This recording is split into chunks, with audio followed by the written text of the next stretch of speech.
ನೋಡಿ, ನೀವು ಹೇಳ್ತಿರೋದು 100% ಸತ್ಯ. ಎಲ್ಲೂ ಅನಾಹುತಗಳಾಗಬಾರ್ದು. ಫಾರ್ ಯರ್ ಕೈಂಡ್ ಇನ್ಫಾರ್ಮೇಷನ್, ಆ ರಸ್ತೆಯಲ್ಲಿ ಕೆಲಸದ ಕಾಮಗಾರಿ ನಡೀತಿತ್ತು. ಇಷ್ಟು ಚೆನ್ನಾಗಿ ಒಂದು ನಿಮಿಷ ಕೇಳಿ. ನೀವು ಪ್ರಶ್ನೆ ಕೇಳಿದ್ರೆ ಉತ್ತರ ಕೇಳೋ ಪ್ರಶ್ನೆ ಕೇಳಬೇಡಿ. ಪ್ರಶ್ನೆ ಕೇಳಿದ್ರೆ ಉತ್ತರ ತಗೊಳ್ಳಿ. ಕೇಳಿ. ಆ ರಸ್ತೆಯಲ್ಲಿ ಕಾಮಗಾರಿ ನಡೀತಿತ್ತು. ಕಾಮಗಾರಿ ಏನಕ್ಕೆ ನಿಂತಿದೆ, ಆ ಕಾಂಟ್ರಾಕ್ಟರ್ ಏನು ಸಮಸ್ಯೆ ಆಗಿದೆ, ಸ್ಥಳೀಯ ಪ್ರತಿನಿಧಿಗಳು ಏನು ಮಾಡಿದ್ದಾರೆ ಅಂತ DCM ಅವರು ರಿಪೋರ್ಟ್ ತರಿಸ್ಕೋತಾರೆ. ಏನಾರ ಅವ್ನು ಕ್ಲೀನಾಗಿ ಕೆಲಸ ಮಾಡಿಲ್ಲ ಅಂದರೆ ಬ್ಲ್ಯಾಕ್ ಲಿಸ್ಟ್ಗೆ ಹಾಕ್ಬಿಟ್ಟು ಅವನ್ನ ಬ್ಲ್ಯಾಕ್ ಲಿಸ್ಟ್ ಮಾಡ್ತೀವಿ. Coming back to the subject, ಪ್ರವಾಸಕ್ಕೆ ಹೋಗ್ತಿದ್ದಾರೆ. ಹೋದ್ರೆ ತಪ್ಪೇನು? ನೀವು ಹೋಗ್ತೀರಾ, ಅವರು ಹೋಗ್ತಾರೆ, ಎಲ್ಲರೂ ಹೋಗ್ತಾರೆ ಪ್ರವಾಸಕ್ಕೆ. ಏನೋ ಅಧ್ಯಯನ ಅಂತಿದೆ, ಏನದೇನು ಬೇರೆ ವಿಚಾರಕ್ಕೆ ಹೋಗ್ತಿಲ್ಲ ಅವರು. ಅಲ್ಲ, ಸರ್ಕಾರನೇ ಹೋಗಲ್ಲ.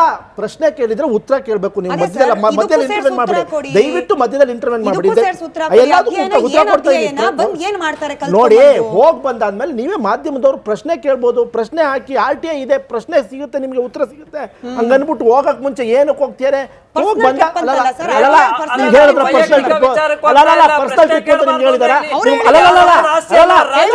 ನೋಡಿ,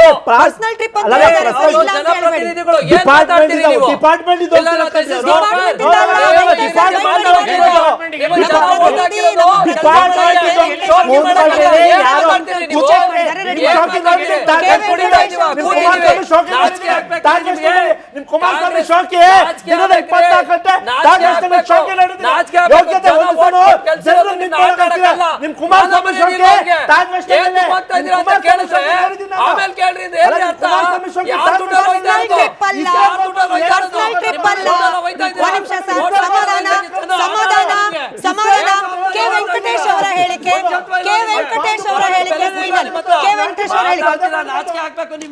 ಪಶುಸಂಗೋಪನಾ ಇಲಾಖೆನ ಕರ್ಕೊಂಡು ಹೋಗ್ತಂತ ಪುಟ್ಟರಂಗ ಶೆಟ್ಟಿ ಅವರು ಹೇಳ್ತಾ ಇದ್ದಾರೆ ಸರ್. ಕೇಳಿ, ನಮ್ಮ ಇಲಾಖೆಯಿಂದ ಇಲ್ಲ ಅಂತ ಹೇಳಿದ್ರು. ಅವ್ರು ಕೇಳೋಗಿ ಗೊಂದಲ ಹೇಗಾಯ್ತು ಅಂತ ಸರ್? ಇದು ಕೇಳಿ, ನನಗೆ ಗೊತ್ತಿಲ್ಲ. ಹೋಗ್ತಾ ಇರೋದು ನಿಜನಾ ಇಲ್ವಾ ಅಂತ ಸರ್? ಅವ್ರನ್ನ ಕೇಳ್ರಿ, ಯಾರು ಹೋಗ್ತಾ ಇದಾರೆ ಅವ್ರನ್ನ. ನಾನು ಹೋಗ್ತಾ ಇಲ್ಲ, ಅವ್ರನ್ನ ಕೇಳೋಗಿ. ಒಳ್ಳೆ ಕಚ್ಚಿ ಅಲ್ಲ. ಆಯ್ತು ನೋಡಿ, ನಾವು ಹೋಗ್ತಾ ನಮ್ಮ ಇಲಾಖೆಯಿಂದ ಕಳಿಸ್ತೇವೆ, ಸಾಕಲ್ವ, ನಡೀರಿ. ಪಶುಸಂಗೋಪನಾ ಇಲಾಖೆನ ಕರ್ಕೊಂಡು ಹೋಗ್ತಂತ ಪುಟ್ಟರಂಗ ಶೆಟ್ಟಿ ಅವರು ಹೇಳ್ತಾ ಇದ್ದಾರೆ ಸರ್. ಕೇಳಿ, ನಮ್ಮ ಇಲಾಖೆಯಿಂದ ಇಲ್ಲ ಅಂತ ಹೇಳಿದ್ರು. ಅವ್ರನ್ನ ಕೇಳೋಗಿ ಗೊಂದಲ ಹೇಗಾಯ್ತು ಅಂತ ಸರ್? ಇದು ಕೇಳಿ, ನನಗೆ ಗೊತ್ತಿಲ್ಲ. RTI ನಲ್ಲಿ ಪರ್ಸನಲ್ ಟ್ರಿಪ್ ಗಳ ಮಾಹಿತಿ ಸಿಗುತ್ತಾ ಇಲ್ಲ ಗೊತ್ತಿಲ್ಲ ಸರ್. ಯಾಕಂದ್ರೆ this is a personal trip. ಇಲಾಖೆಯಿಂದ ಅಲ್ಲ, ಸಚಿವರು ಹೇಳ್ತಿರೋದು, ನಾನಲ್ಲ. ಮಾಹಿತಿ ಇರುತ್ತೆ, ಒಬ್ಬ ಸಚಿವರ ಹತ್ರ ಇರೋದು.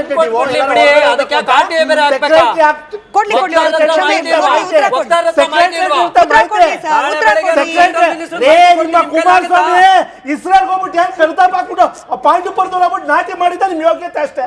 ಪಾಂಡುಪುರದಲ್ಲಿ ಹೋಗ್ಬಿಟ್ಟು ನಾಟ್ಯ ಮಾಡಿದ್ರು, ಅದೇ ನಿಮ್ ಯೋಗ್ಯತೆ.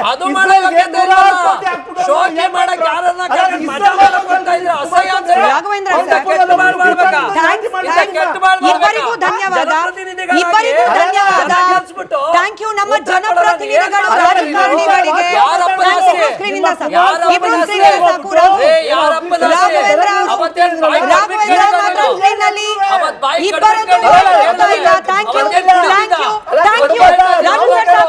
Raju sir thank you, Kashyap sir thank you, Raghavendra sir. ನಮ್ಮ ಜನಪ್ರತಿನಿಧಿಗಳು ಹಾಗೆ ರಾಜಕಾರಣಿಗಳ ಇಚ್ಛಾಶಕ್ತಿ ಎಷ್ಟಿದೆ ಅನ್ನೋದು ನಿಮಗೆ ಗೊತ್ತಾಗ್ತಾ ಇದೆ. ಮನೇಲಿ ಮಗು ಕಳ್ಕೊಂಡಿದ್ರು ಪರವಾಗಿಲ್ಲ, ನಾವು ಪರ್ಸನಲ್ಲೋ ಇಲಾಖೆನೋ ಫಾರಿನ್ ಟ್ರಿಪ್ ಹೋಗ್ತೀವಿ, ತಪ್ಪಲ್ಲ ಸರ್. ನೀವು ಪಾಪ ಹೋರಾಟ ಮಾಡ್ತಿದ್ದೀರಿ, ನಮ್ಮ ರಸ್ತೆ ನಮ್ಮ ಹಕ್ಕು. ನೀವು ಮಾಡ್ಬೇಕಾಗಿದೆ ಏನ್ ಗೊತ್ತಾ ಸರ್? ನಮ್ಮ ಜೀವನ ನಮ್ಮ ಹಕ್ಕು, ಸಾಯಿಸ್ಬೇಡಿ, ಬದುಕೋಗ್ಬೇಡಿ, ಅದನ್ನ ಮಾಡ್ಬೇಕಾಗಿತ್ತು ಪ್ರತಿಭಟನೆ. ಕೈ ಮುಗಿದು ಬೇಡ್ಕೊಂಡೆ ಅವ್ರಿಗೆ. ಇದಕ್ಕೂ ಮುಂಚೆ ನಮ್ಮ ಮೆಂಬರ್ ಒಬ್ರು ರಮೇಶ್ ರೆಡ್ಡಿ ಅನ್ನೋರು, ಗ್ರಾಮದ ಮೆಂಬರ್, ಅವರು ನಮ್ಮ DCM ಸಾಹೇಬರು ಕಾಲ್ನಡಿಗೆಗೆ ಬಂದಾಗ ಅವ್ರ ಹತ್ರನೂ ಕೈ ಮುಗಿದು ಬೇಡ್ಕೊಂಡ್ರು. ಒಂದು ಸಾರಿ ಒಮ್ಮೆ ನಮ್ಮ ಕಿತ್ತಗನೂರು ರಸ್ತೆ ಬಂದು ನೋಡಿ, ಹದಗೆಟ್ಟು ಹೋಗ್ಬಿಟ್ಟಿದೆ, ಕಿತ್ತು ಹೋಗ್ಬಿಟ್ಟಿದೆ, ದಯವಿಟ್ಟು ಬಂದು ನೋಡಿ ಅಂದರೆ ಆಯಿತು ನೋಡೋಣ ಅಂತ ಅಂದ್ಬಿಟ್ಟು ಹೇಳ್ಬಿಟ್ಟು ಹೋದರು. ಅದಾದಮೇಲೆ ನಮ್ಮ ಶಾಸಕರ MLA ಅವ್ರ ಹತ್ರನೂ ಇದು ಮಾಡಿ ಕೇಳ್ಕೊಂಡು ಅವ್ರು ಬಂದು ಪೂಜೆ ಮಾಡಿಬಿಟ್ಟು ಹೋದರು.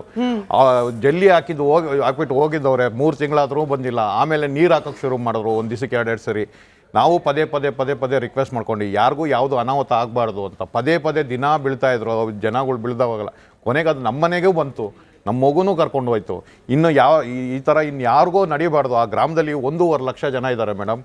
5 ದಾರಿ ಇದೆ, ಅದು ಗ್ರಾಮಕ್ಕೆ ಸೇರೋಕ್ಕೆ 5 ದಾರಿ ಇದೆ. ಬಿದ್ರಳ್ಳಿ, ಮಾರ್ಗೊಂಡಹಳ್ಳಿ, ಆಮೇಲೆ ಕಿತ್ತಗನೂರು, ಹಳೆಹಳ್ಳಿ, ಆಮೇಲೆ ಎಬ್ರಾನ್ ರೋಡ್ ಅಂತ ಸುಮಾರು ಕಡೆ ದಾರಿ ಇದೆ. ಎಲ್ಲ ದಾರಿಗಳು ಹದಗೆಟ್ಟು ಹೋಗ್ಬಿಟ್ಟಿದೆ ಮೇಡಮ್. ಒಂದು ದಾರಿಯಲ್ಲಿ ನೀವು 6 ಅಡಿ ಕೆಳಗಡೆ ಇಳಿದು ಹೋಗೋ ಅಂಥ ಪರಿಸ್ಥಿತಿ ಇದೆ. 3 ಅಡಿ 6 ಅಡಿ ಕೆಳಗಡೆ ಇಳಿದು ಹೋಗೋಂಥ ಪರಿಸ್ಥಿತಿ ಇದೆ. ದಿನನಿತ್ಯ ಮಕ್ಕಳು ಸಾವಿರಾರು ಮಕ್ಕಳು ಶಾಲೆಯಿಂದ ಸೈಕಲ್ ತೊಗೊಂಡು ಹೋಗ್ತಾರೆ. ನಾವು ದೇವ್ರನ್ನ ನೆನೆಸ್ಕೊತೀವಿ, ಅಯ್ಯೋ ಪಾಪ ಯಾರಿಗೋ ಏನೋ ಆಗಬಾರ್ದು ಅಂತ. ಇವತ್ತು ನಾವು ನಿಮ್ಮ ಮೀಡಿಯಾದವ್ರು ಬಂದಾಗಲೂ ಅವ್ರ ಕಣ್ಮುಂದೆನೇ ಬಿದ್ದೋದ್ರು ಒಂದು ಹಿರಿಯರು, ನಾವು ಎಲ್ಲ ಓಡೋಗಿ ಎತ್ತಿದ್ವಿ. ಈ ಸಮಸ್ಯೆನ ದಯವಿಟ್ಟು ಬಗೆಹರಿಸ್ಕೊಡಿ. ನಮ್ಗೆ ಈ ರಾಜಕೀಯ ಬೇಡ, ನಮ್ಗೆ ಇವೆಲ್ಲ ಏನೂ ಬೇಡ. ನಮಗೆ ನಮ್ಮ ದಾರಿ, ನಮ್ಮ ರಸ್ತೆನ ನಮ್ಮ ಇದು ಮಾಡ್ಕೊಡಿ. ನಮ್ಮ ಮನೆ ಮಕ್ಕಳಾಗಲಿ, ಪಕ್ಕದ ಮನೆ ಮಕ್ಕಳಾಗಲಿ ಯಾರಿಗೂ ಏನು ನೋವಾಗಬಾರ್ದು. ಇದೇ ನಮ್ಮ ಕಳ್ಕಳಿಗೆ.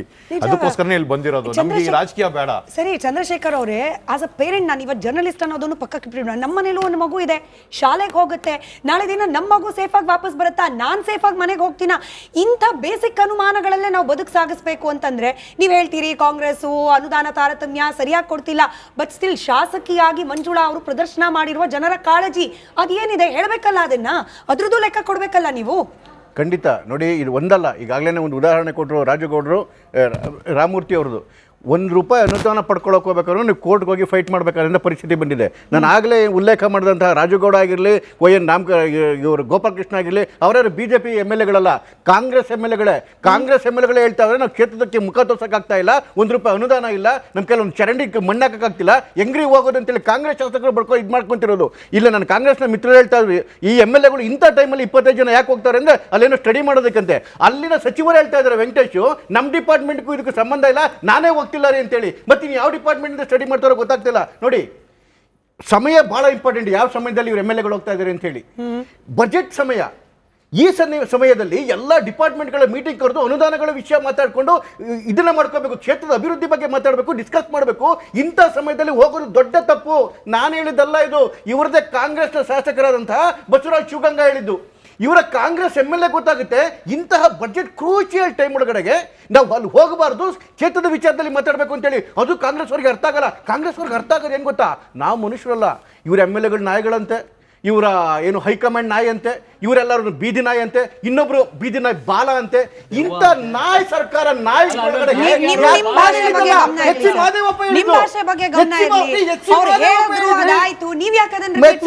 ಹೇಳಬೇಕು. ಎಚ್ ಮಹದೇವಪ್ಪ ಪಾಟೀಲ್ ಇವರೆಲ್ಲ ನಾಯಿಗಳು, ನಾಯಿ ಬಾಲಗಳು, ಮೇಲ್ಗಡೆ ಒಂದು ನಾಯಿ ಕೂತಿದೆ, ಅದು ಬಾಲ ಇಲ್ಲಿ ಅಲ್ಲಾಡ್ಸುತ್ತೆ ಅಂತೇಳಿ. ಈ ನೋಡಿ, ಇದ್ರಿಂದ ಮನುಷ್ಯತ್ವ ನಾಯಿ ಅಲ್ಲ, ಹುಚ್ಚು ನಾಯಿಗಳಿದ್ದಾವೆ.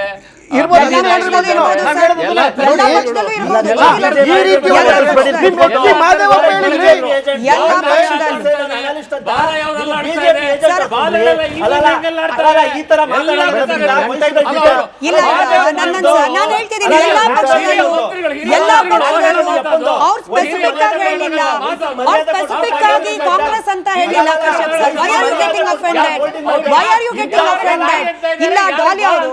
ಡಾಲಿ ಅವರು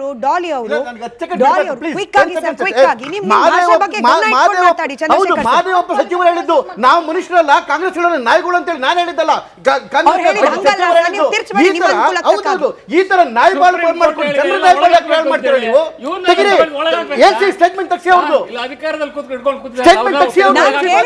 ಪ್ರಶ್ನೆ, ಶಾಸಕಿಯಾಗಿ ಮಂಜುಳಾ ಅವರು ಮಾಡಿರೋದು ಏನು? ಮಹದೇವಪುರ ಕ್ಷೇತ್ರಕ್ಕೆ ವೋಟರ್ಸ್ ವೋಟ್ ಹಾಕಿದಾಗ ಇದ್ದ ಅವ್ರ ಮೇಲಿನ ಭರವಸೆ ಉಳಿಸ್ಕೊಂಡಿದ್ದಾರಾ?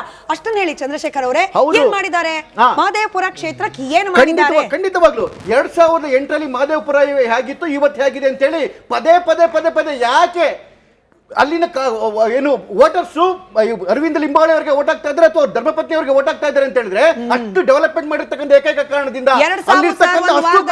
ಬಿಜೆಪಿ ಒಂದು ವಾರದಲ್ಲಿ ಒಂದೇ ರಸ್ತೆಯಲ್ಲಿ ಚಂದ್ರಶೇಖರ್ ಅವರೇ ಏನ್ ಡೆವಲಪ್ಮೆಂಟ್ ಮಾತನಾಡ್ತಿದ್ದೀರಾ? ಸರ್ಕಾರ ಇವತ್ತೇನು ಜನಗಳ ನೋಡ್ತಾ ಈ ಕುರ್ಚಿ ಶಾಸಕಿಯಾಗಿ ಮಂಜುಳಾ ಅವ್ರು ಏನ್ ಮಾಡಿದ್ರು ಅಂದ್ರೆ ದರಿದ್ರ ಸರ್ಕಾರ. ಹೌದ್ರಿ, ಇನ್ನೇನು ಸರ್ಕಾರ ಏನ್ ಮಾಡಕ್ಕಾಗುತ್ತೆ? ಅವ್ರ MLAಗಳನ್ನ ನೀವೇ ಹೇಳಿದ್ರಿ ಕೋರ್ಟ್ ವರ್ಗೂ ಹೋಗ್ಬೋದು, ಎಲ್ಲಿ ಹೋಗಿದ್ದಾರೆ ಕೋರ್ಟ್ಗೆ ಮಂಜುಳಾ ಮೇಡಮ್? ಎಲ್ಲಿ ಹೋಗಿದ್ದಾರೆ ಕೋರ್ಟ್ಗೆ ಮಂಜುಳಾ ಮೇಡಮ್? ತೋರಿಸಿ ಅಲ್ಲ, ಧರಣ ಕೂತ್ಕೊಳ್ಳಕ್ಕೆ ಹೇಳ್ರಿ, ನಿಮ್ಮ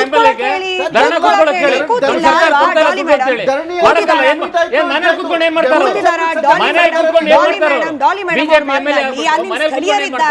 ಸ್ಥಳೀಯರಿದ್ದಾರೆ. ಈ ಕ್ಷೇತ್ರ ವಿಸಿಟ್ ಅಂತ ಹೇಳಿ ವೇಳಾಪಟ್ಟಿ ಕಡ್ಡಾಯವಾಗಿ ಅವ್ರು ಮಾಡ್ಬೇಕು. ಎಲೆಕ್ಟ್ ಆದ್ಮೇಲೆ ಬರ್ತಾರಾ? ಪ್ರತಿಭಟನೆ ಮಾಡಿ ಆದ್ರೂ ಅನುದಾನ ತರ್ಲಿಕ್ಕೆ ಹಕ್ಕಿರುವಾಗ ಪ್ರತಿಭಟನೆ ಮಾಡಿದ್ದಾರ ಶಾಸಕಿ? ಏನ್ ಮಾಡಿದ್ದಾರೆ ಮೇಡಮ್? ಎಷ್ಟು ಸತಿ ಬಂದಿದ್ದಾರೆ? ಇನ್ಫ್ರಾಸ್ಟ್ರಕ್ಚರ್ ಹೇಳ್ಬೇಕಾಗಿತ್ತು. PVD ಕಾಂಟ್ರಾಕ್ಟರ್ 10 ವರ್ಷ ಮುಂಚೆ ಕೋಲಾರ ಡಿಸ್ಟ್ರಿಕ್ಟ್ ಕಡೆ ಒಬ್ರು ನಮ್ಗೆ ಹೇಳಿದ್ರು, ಎಷ್ಟು ಬಜೆಟ್ ಸೆಂಟ್ರಲ್ ಕಡೆಯಿಂದ ಸ್ಟೇಟ್ ಕಡೆಯಿಂದ ರೋಡ್ ಒಂದು ತಾರ್ ರೋಡ್ ಆಗಕ್ಕೆ ಕೊಡ್ತಾರೋ ಅದರಲ್ಲಿ 40% ಇನ್ವೆಸ್ಟ್ ಮಾಡಿದೆ ರೋಡ್ಸ್ಗೆ ನ್ಯಾಯವಾಗಿ. ಕನಿಷ್ಠ 10 ವರ್ಷಕ್ಕೆ ರೋಡ್ಸ್ ಬರಬೇಕು. 40% ಇನ್ವೆಸ್ಟ್ Just ಮಾಡಿದ್ರೆ 40% ಇನ್ವೆಸ್ಟ್ ಮಾಡಿದ್ರೆ ಕನಿಷ್ಠ ಒಂದು 10 ವರ್ಷಕ್ಕೆ ರೋಡ್ ಬರಬೇಕು ಅಂತ. ಬಟ್ ಈಗ ಮಾಡೋದು ಒಂದು ಮಾನ್ಸೂನ್ ಬಂದ್ರೆ ಹೋಗ್ಬಿಡುತ್ತೆ. ಹಂಗಂದ್ರೆ ಎಷ್ಟು ಅಮೌಂಟ್ ಲೂಟಿ ಮಾಡ್ತಾ ಇದ್ರೆ, ಎಷ್ಟು ಅಮೌಂಟ್ ಇನ್ವೆಸ್ಟ್ ಮಾಡ್ತಾ ಇದ್ರೆ